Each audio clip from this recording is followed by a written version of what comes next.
అక్కడ 53 అధ్యాయం ఉంటుంది. అతడు దౌర్జన్యమునందును బాధింపబడినను అతడు నోరు తెరవలేదు. చూసారా,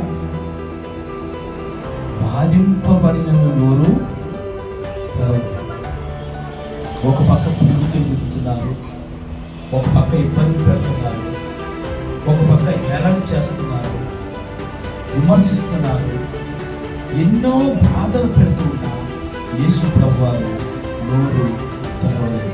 వదకు తేబడిన గొర్రెపిల్లయు బొచ్చు కత్తిరించు వాని ఎదుట గొర్రెయు మౌనంగా ఉన్నప్పుడు అతడు నోరు లేదు. పిల్లరా, అంత సహనం వహించినటువంటి మన ప్రభు మనందరి నిమిత్తము కూడా ఆ పాప క్షమాపణ పెట్టడానికి ఓర్చుకున్నాడు. చూసారా, అలాంటి దేవుడు మనం కలిగి ఉన్నందుకు రోజు అతిశయపడాలి.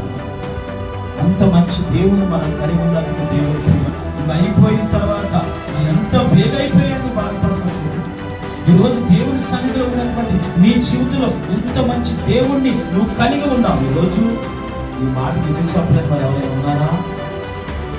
నువ్వు ఒక మాట అంటే ఇంట్లో 2 మాటలు అంటున్నావు, కానీ నా యేసు నా కోసం